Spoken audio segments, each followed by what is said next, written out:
Bom, gente, nós estamos na última mensagem da série Parábolas de Cristo, muito mais que histórias. Hoje nós vamos falar sobre o banquete do reencontro. Eu não posso terminar esta série e dar continuidade aqui ao nosso momento de meditação sem deixar algumas coisas, trazer algumas coisas para nossa reflexão. A primeira delas é que a história de Jesus, para o nosso ocidente cristão, é banal. É ou não é? Todo mundo, até o que não é cristão aqui do nosso redor, conhece a história de Jesus. E ele não liga muito para isso. E eu vou mais longe. Tem muita gente dentro da igreja que já banalizou essa história também. Por quê? Porque para muitas pessoas é só mais uma história. É só mais uma história. Assim como algumas lendas, historinhas que a gente conta para os nossos pequenos, a história de quem é Jesus, para muita gente faz sentido, mas só faz sentido como conhecimento, como informação. Muitas histórias bíblicas e ensinamentos de Cristo Jesus, de alguma maneira também, no nosso ocidente cristão, eu conheço essa história. Firmeza, valeu, obrigado. Realmente, Jesus fez isso. Lá quando ele passava em Cafarnaum, as pessoas sabem até os nomes das cidades por aí, do Novo Testamento. Acontece que na nossa vida de discipulado cristão, Jesus Cristo não pode ser apenas uma história. Quem é Jesus nessa parada da sua vida? O que tem a ver esse Jesus que nós cantamos e que nós dissemos aqui, que nós acreditamos que vamos viver eternamente com Ele? Você já percebeu que tem um monte de coisa que a gente canta e nem sempre a gente acredita nisso fielmente? Ou que não caiu a nossa ficha do que a gente está cantando? Ou fala? Ou lê? Ou ouve? Quem é esse Jesus para você? Para muita gente é um cara que, sim, é o Filho de Deus, veio, morreu na cruz, salvou. Ele sabe essas informações. Mas isso não é o suficiente para a transformação e para a celebração da presença de Cristo na vida dele. Para a transformação do coração dele. Informação não é o suficiente. Tem que ter essa parada do relacionamento, da presença, de se entregar, de confiar na presença dele, na transformação que ele quer fazer na nossa vida. E daí vem aquilo que o Marquito falou um tempo atrás, acho que 2 mensagens atrás, que a gente ouve, ou algumas pessoas ouvem as histórias, as parábolas e falam assim, isso daí não é para mim. Essa historinha eu conheço, até gosto dela, né? Mas ela não me serve.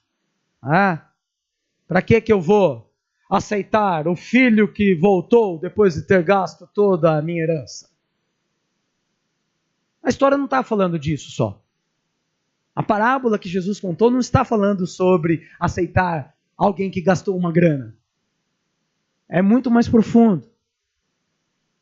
Mas nós temos essa capacidade de vou acreditar aqui, vou deixar isso para lá,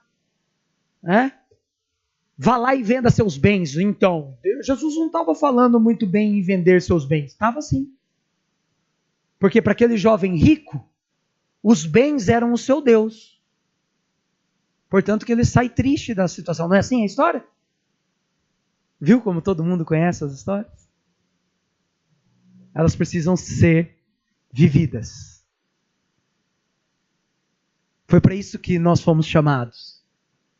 Para sair da informação para a transformação, para o conhecimento, para estar na presença dele, para abrir mão do nosso ego e do nosso pessoal, para viver a história de Jesus, para viver a vida de Jesus. Cara, essa parada é muito mais legal, mas também é muito mais profunda. Ao ouvir então uma parábola, primeiramente a gente pode achar que é uma história, mamão com açúcar, ou um ajuste que Jesus fez para exemplificar algum ensino ou a profundidade de um ensino que ele estava trazendo ali. Nós muitas vezes lemos uma parábola e o que a gente tenta fazer? Decifrar quem são os personagens. Ah, o pai é Deus, o rei é Deus, os servos que foram mortos são os profetas, mas nem sempre as parábolas querem que a gente tenha esse sentido alegórico. Que os personagens que estão sendo contados ali, sejam eu e você, ou Jesus, ou sei lá quem. A parábola é a tentativa de aproximar o ouvinte de um ensino mais profundo. Foi isso que a gente viu aí nesses 2 meses iniciais aqui de 2019. Não é uma historinha simples. Na verdade, ela traduz uma profundidade enorme e aproxima daqueles primeiros ouvintes o real sentido do que Jesus está querendo ensinar. Óbvio que para nós, 2000 anos depois, de uma cultura completamente diferente, a gente precisa fazer um esforço muito maior. Mas o Marquito fez aqui uma brincadeira com uma parábola, né? Ele inventou uma, acho que domingo passado, através de uma pergunta. E a pergunta é, o que você escolherá? O que você quer escolher? O que você quer viver? Um dia na praia? Ou ter a vida toda na praia? Porque essa parada de discipulado com Jesus é bem assim. Você pode escolher, inclusive, enfiar o pé na jaca e ter um dia só na praia. Vai sair vermelho que nem um camarão, né? Passando mal, acho que eu tô com uma virose, aquela coisa toda de farofeiro, que a gente sabe, todo mundo aqui já fez um dia. Se não fez, recomendo.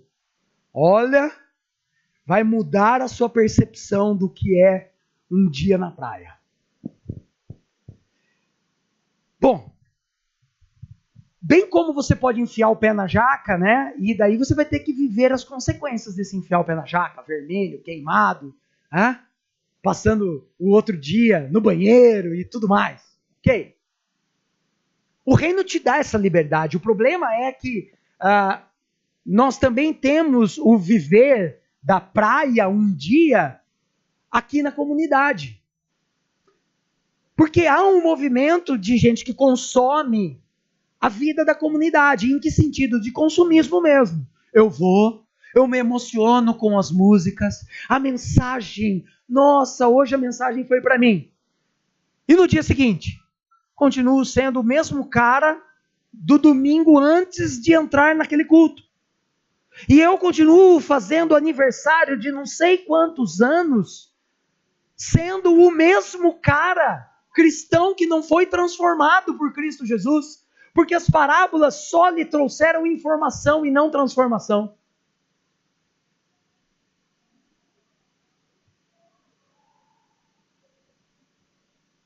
Tem essa parada. E o reino é livre para isso. Mas é muito mais legal se nós pudermos viver essa praia, cara. E daí no discipulado, viver a praia não quer dizer todo dia ir lá, descer no mar, passar o dia no sol. Não. Bom, hoje eu acordo, abro e dou uma olhada na praia só. Olha que legal, que vista fantástica. É o suficiente sentir a maresia. Fecha a janela. Continuo com aquela sensação. Na presença ali da praia. Olha que legal. Amanhã eu vou mais fundo. Amanhã eu boto o pé na areia. Amanhã eu nado e vou até mais profundo um pouco. Caço conchinhas. Olha que legal. Mas eu tenho essa liberdade de fazer um pouco de tudo ao longo dos anos de vida na presença de Cristo Jesus. E de ser transformado de tal ponto que eu posso curtir todas as coisas legais da praia sem me perder, sem me esturricar, sem ter a virose, sem comer um franguinho frio ali na praia. É dessa parada que a gente está falando esses domingos. Lucas, e nós vimos todas as parábolas até aqui no Evangelho de Lucas. Lucas é um médico grego e ele tem uma preocupação enorme. Todas as vezes que ele traz alguma situação, ele faz questão de apresentar a sua preocupação humanitária em resgatar o homem, em resgatar a figura do homem. Em toda a sua obra, até em Atos a gente pode identificar isso. Mas o que é mais legal, ele quer fazer isso com Cristo Jesus. Ele apresenta Jesus não só como rei, como sacerdote, como profeta, mas como homem. O homem que todos nós deveríamos ser. Mas que a gente não vai conseguir ser aqui. Mas é legal porque Lucas constrói todo o seu evangelho justamente para provar que esse homem é o esperado Messias, e não João Batista, o profeta que vive no deserto, anda lá com umas roupas esquisitas, come gafanhoto, faz crossfit. É um cara esquisito. Vocês me entenderam. E aí, então, que não é João Batista, mas também não é um revolucionário que anda com armas nas mãos, cheio de articulações políticas, liderando um bando de rebeldes para ir para cima de Roma. Não! O Messias esperado é um cara, um homem, que vai na direção do excluído, inclui o cara na roda, toca o leproso, cura, senta com ele para comer. Esse é o Messias. Que dá o exemplo de como nós devemos agir um com o outro. Não dentro da comunidade, fora inclusive. Inclusive com os opositores. E Lucas foi um maestro ao escrever o seu evangelho, porque ele faz o seguinte, ele mostra que os homens levaram Jesus ao trono, ridicularizando-o. Esse Jesus, o Messias, foi perseguido, preso injustamente, humilhado. A sua condenação era o seu trono, a cruz. Colocaram até uma plaquinha. Aqui o rei dos judeus. Mas o evangelho dá uma guinada. Mostra que no terceiro dia esse cara ressuscitou. E aí, ele vai até os seus, que estavam descrentes, que nem o reconheceram, tiveram dificuldade para o reconhecer. E eles tinham essa informação, hein? Eu vou e em 3 dias eu volto. Mas não foi o suficiente para transformar. Mas quando eles viram Jesus, quando eles o reconheceram, ele sentou com eles, ele ensinou as escrituras, ele partiu o pão, ele comeu com eles, deu uma ordem, e os caras colocaram em prática e nós estamos aqui por conta dessa ordem.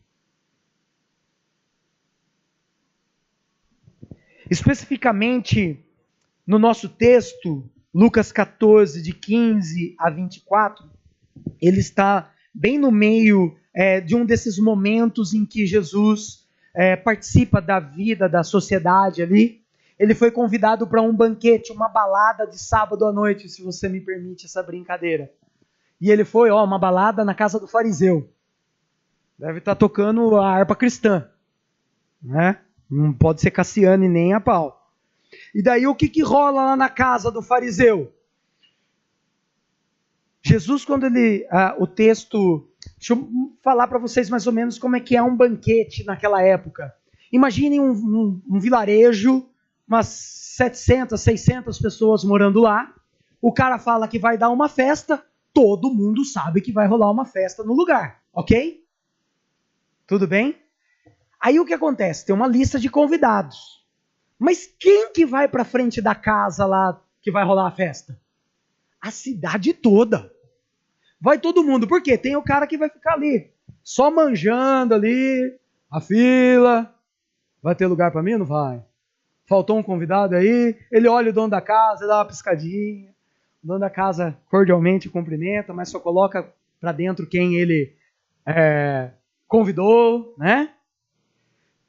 As janelas estão abertas, não tem muros, não moram em condomínio fechado, todo mundo passa pela janela e quer dar aquela pescoçada lá dentro. Mesa tá bonita, hein? Aquele cheiro, né? De frango no ar, ei, comida boa, vai sobrar para nós, grita os pobres lá fora. Mas é essa cena mais ou menos que rola. Porque se vai ter um banquete, eu que vou dar o banquete, eu quero que as pessoas vejam minha casa cheia. Quero que as pessoas vejam meus convidados de honra. Que elas desejem ser também um dia convidadas por mim. É assim que rola o esquema. Ok? E Jesus deve estar ali, o texto não deixa bem claro para a gente se ele está na fila para entrar na casa do fariseu, ou se ele já está lá dentro na sala ali, mas ele olha ao lado e o que ele vê? Ele vê um homem inchado. Não é gordo, é inchado. Eu não sei se um membro inchado, se uma perna inchada, se o corpo inchado, se é um paciente renal, se ele tem linfoma, sei lá o que ele tem, mas ele é um doente. E o que Jesus faz? Bota a mão nele e fala assim, tem como fazer o bem no sábado ou não pode? Quem foi feito para quem? O homem para o sábado ou o sábado para o homem? E cura. Quando ele cura, esse homem está pronto para sentar nos melhores lugares daquele banquete, ou até mesmo, se ele não foi convidado, entrar, ser incluído. Mas o que os caras ali na fila fazem? Quando vem Jesus nesse tumulto, saem e vão procurar os melhores lugares na mesa. Jesus entra ali, provavelmente balançando a cabeça, e já lança outra parábola. Viu?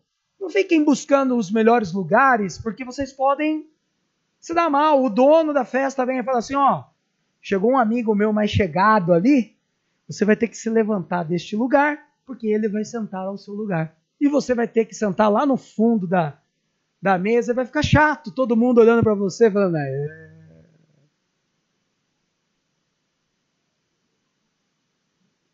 Mas pelo nível social e pelas pessoas que estavam naquela festa, Jesus põe agora a mão no ombro do dono do lugar, do fariseu, e fala assim, da próxima vez, convida quem não pode retribuir o convite para você. O que adianta fazer uma festa para quem pode retribuir isso para você, cara? Abre mão disso. Aí é então que vem o nosso texto. E aí, um dos que estavam ali, ao ouvir isso, um dos que estavam à mesa com Jesus disse-lhe, feliz será aquele que comer no banquete do reino do céu, do reino de Deus. Me parece que o cara está sendo um pouco irônico. Porque quem é que está ali sendo repreendido por Jesus? Quem se acha digno de estar no reino. E quem está lá fora? Quem eles acham que não são dignos de estar no reino. Agora, se quem é digno, Jesus está aqui dando uma pedrada, falando que tem que corrigir um monte de coisa, então feliz é aquele que pode estar no banquete do reino de Deus. Aí Jesus responde, certo homem estava preparando um grande banquete e convidou muitas pessoas. Na hora de começar, enviou seu servo para dizer aos que haviam sido convidados, venham, pois tudo já está pronto. É uma tradição hebraica que quando você faz um convite a uma festa, então, vamos dar um banquete. Aqui Teté vai fazer uma festa lá no salão ao lado da casa dele, lá um banquete para todos nós. Então ele chega, vai convidar pessoalmente as famílias. Daí ele chega no Cadu e fala, vai ter uma festa final de semana que vem. Se o Cadu não pode ir, ele já deveria responder, cara, não conte comigo. Eu já tenho um compromisso, vou viajar, não vou... Mas se ele falar assim, obrigado pelo convite, quer dizer que ele aceitou. Como não tinha WhatsApp na época, o que se faz? Manda o servo avisar, como se fosse um segundo convite. Olha, o banquete está pronto. A partir das 2 horas pode chegar. Porque é o tempo que a carne ficou pronta, que toda a comida já está posta, então 2 horas você pode chegar. Por isso parece ter 2 convites. E aí então é que vem o problema da nossa parábola. Porque nesse segundo momento, mas eles começaram um por um a apresentar desculpas. O primeiro disse: acabei de comprar uma propriedade e preciso ir vê-la. Por favor, desculpe-me. Outro disse: acabei de comprar 5 juntas de bois e estou indo experimentá-las. Por favor, desculpe-me. Ainda outro disse: acabo de me casar, por isso não posso ir. Já pensou, 3 horas da tarde de um sábado, toca o telefone da sua casa. Você atende? É uma telemarketing vendendo uma casa em Piracicaba, na bagatela de R$100.000. Uma casa, 3 cômodos, ó, que beleza. O que eu preciso para comprar essa casa? SIC, RG. E está aqui a conta para transferência. E você bate o martelo. E compra uma casa por telefone. O que você acha? Você fez a transferência, R$100.000. Uma bagatela. Quem não tem aí? Levanta a mão.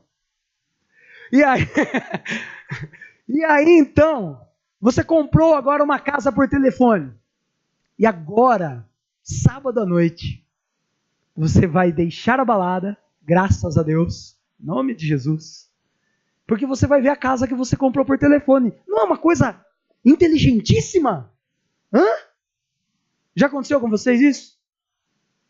Mas nem dado, né? Você acabou de ganhar, sua tia morreu aqui.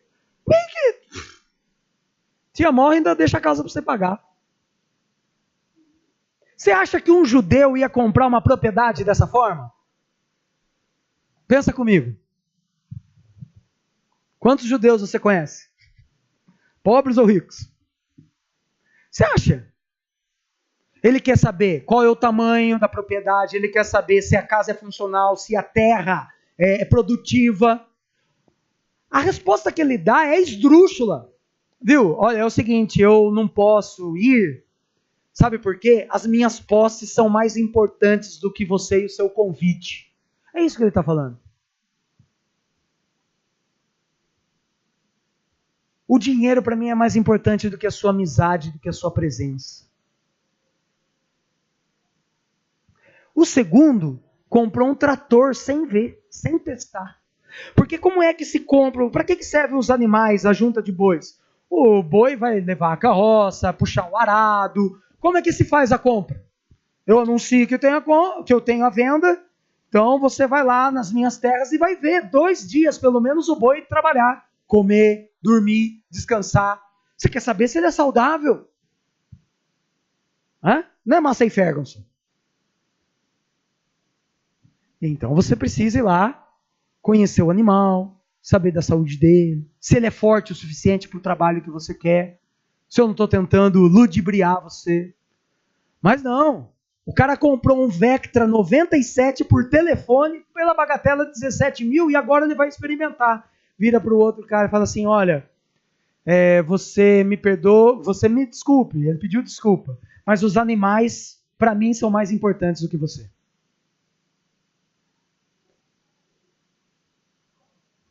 Os animais são mais importantes do que a sua presença, os animais são mais importantes do que o seu convite. E o terceiro? Que desculpa é essa que ele casou e não pode ir numa festa? Ora, quem que deixa de se divertir porque casou?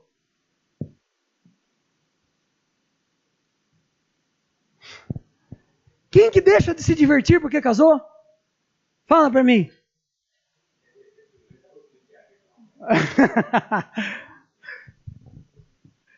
Gente, o problema não é se divertir. A questão é que um homem recém-casado poderia ficar 1 ano sem ir para a guerra. Não é um convite para ir para a guerra. Como ele casou, nessa época, a mulher não tem expressão na comunidade. Uma viúva é uma mendiga. Se ela tem posses, mas não tem quem possa administrar, ela precisa casar com alguém para administrar. Infelizmente, ao dizer que ele vai ficar em casa porque ele casou, ele está dizendo assim, eu vou ficar com ninguém em casa, mas com você ou no seu evento eu não vou. Mais do que isso, era obrigação do recém-casado levar a esposa em um banquete para mostrar para a sociedade que agora ele estava casado, que ele tinha uma esposa, que ela tinha uma casa, uma nova casa. Era obrigação levar a esposa em um banquete, mostrar que eles são um só.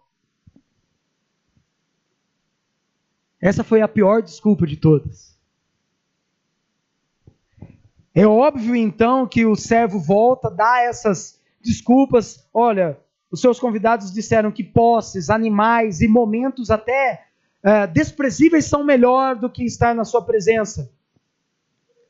E daí o que aconteceu? O servo voltou, relatou isso ao seu senhor. Então o dono da casa irou-se e ordenou ao seu servo: vá rapidamente para as ruas e becos da cidade e traga os pobres, os aleijados, os cegos e os mancos. Quem são esses? São os judeus que foram colocados à parte da sociedade, não poderiam nem participar dos cultos, dos encontros religiosos, porque eles eram considerados indignos.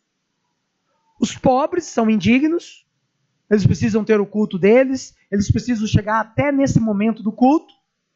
E os cegos, os aleijados, os mancos, eles precisam de alguém, uma ajuda para chegar até a mesa. Eles precisam de alguém para chegar até o templo. Eles não são dignos. E ainda se fosse mutilado, pior ainda. Sem uma perna, como que você vai chegar no céu sem um pedaço? Eram totalmente excluídos. O que esse senhor fez? Chama esses caras para cá. Disse o servo: o que o senhor ordenou foi feito e ainda há lugar.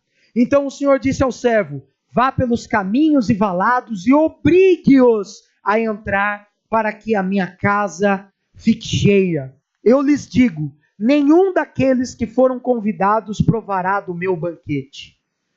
Quem são os que estão nas estradas e nos caminhos, nos vales? Para o judeu, se você está passando em uma estrada fora da cidade e vê alguém encostado em uma cerca, olha lá o encostado, o vagabundo, não faz nada da vida, olha lá, esperando o tempo passar, mastigando o capim.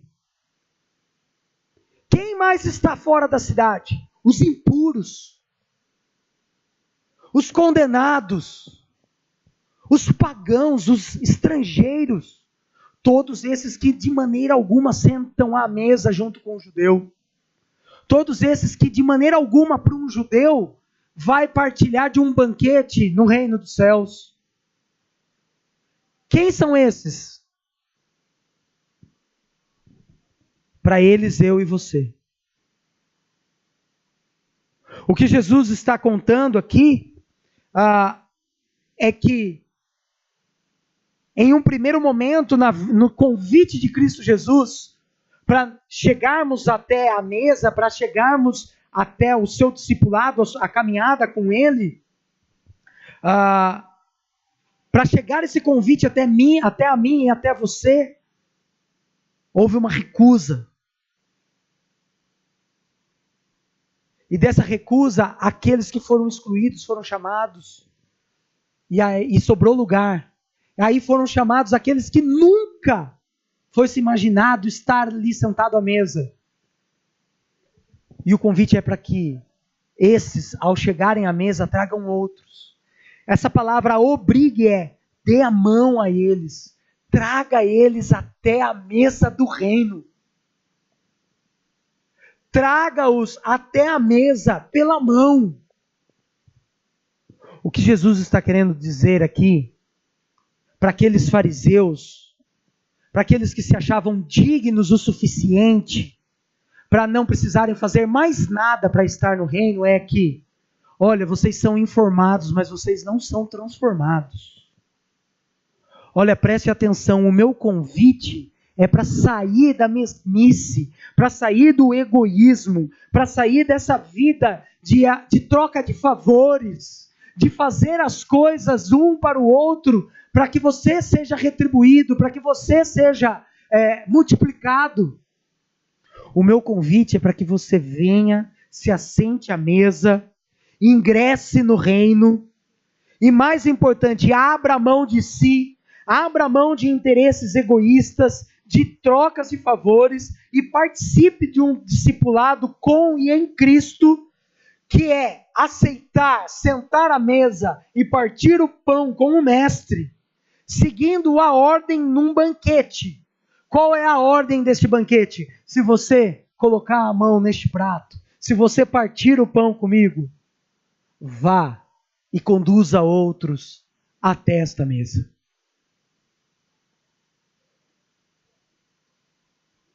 Vá e conduza outros até esta mesa.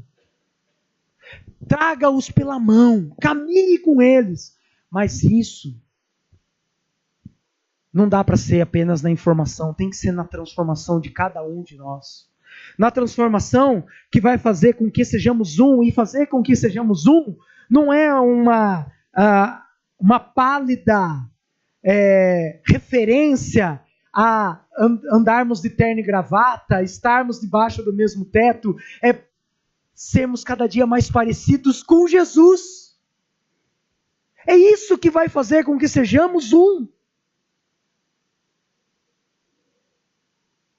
É no nosso discipulado de todos os dias que vamos sendo lapidados pelo Espírito Santo de Deus, pela palavra de Deus, que vai nos fazer um pouco mais parecidos com Cristo e vai fazer então que sejamos confundidos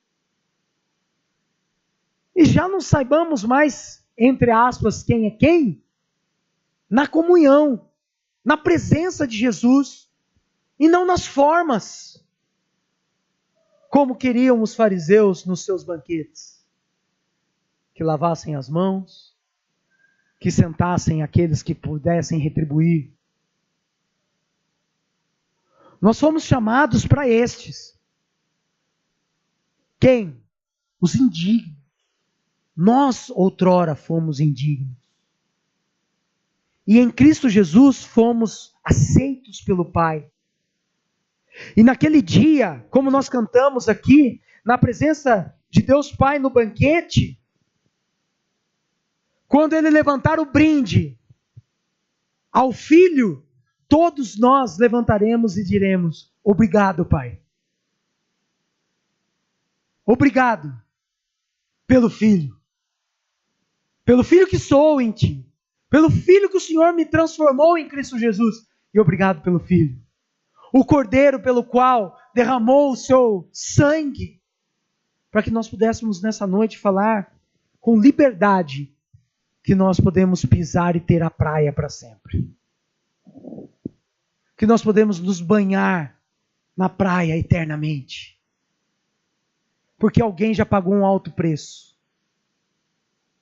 E ao esta noite participarmos da mesa, isso não é uma comemoração de um mensal. Não é apenas um lembrete de quando Cristo Jesus deu o seu corpo para ser partido por mim e por você. Não é apenas um lembrete do sangue derramado. É a confirmação do convite que Deus Pai fez para você e para mim. Olha, os convidados de honra abriram mão.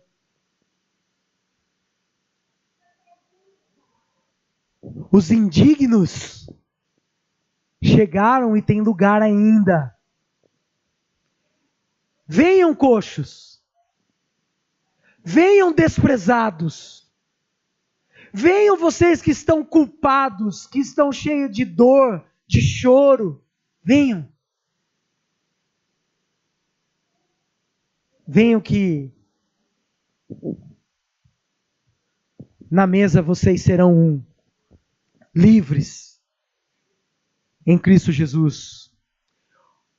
Ao aceitar o convite e ingressar no reino, o que Jesus quer é reordenar, e nós aprendemos isso em todas as parábolas, reordenar as prioridades do nosso coração, reordenar a prioridade do reino, reordenar a prioridade do necessitado, do excluído, amar a Deus e amar ao próximo. E o que nós vamos fazer nessa noite? Nós celebraremos a presença de Cristo Jesus hoje.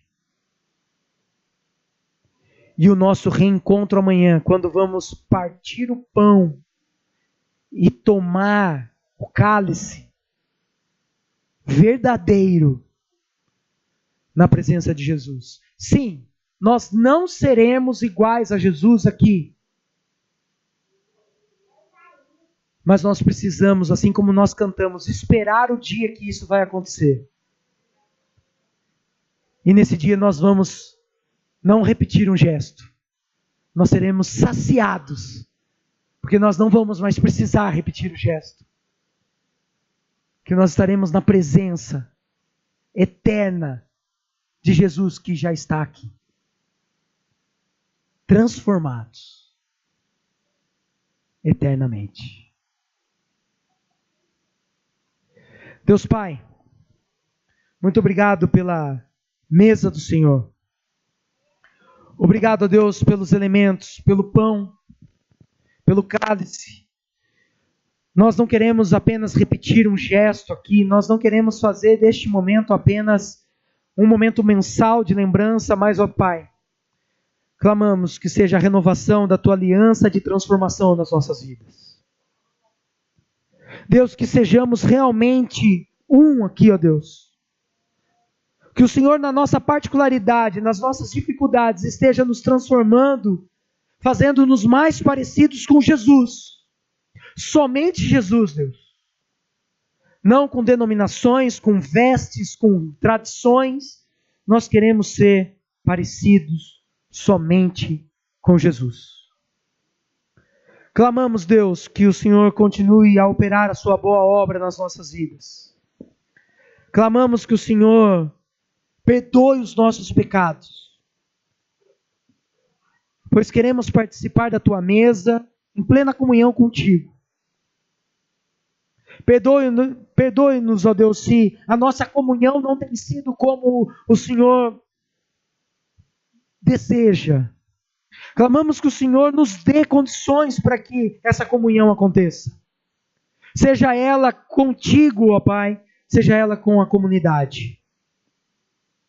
E, ó Deus, não nos deixe a sermos apenas informados. Clamamos pela transformação. E que o gesto dessa noite, do pão e do cálice, seja, ó Deus, de transformação e de renovação da Tua presença e do Teu agir na minha vida, na vida de cada um dos meus irmãos aqui, na vida de cada família aqui, na vida desta comunidade. E então, que essa cidade possa presenciar ainda mais Cristo Jesus através de nós. Obrigado pelo convite. Obrigado pela Tua presença. Em nome de Jesus.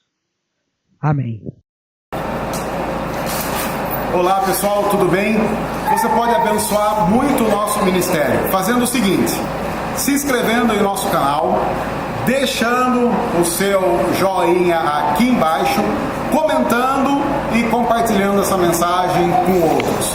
Vai abençoar muito o que nós temos feito aqui e vai fazer com que outras pessoas possam ser transformadas pelo amor de Jesus através da mensagem do Evangelho. Deus abençoe, obrigado, que Deus cuide de cada um de nós.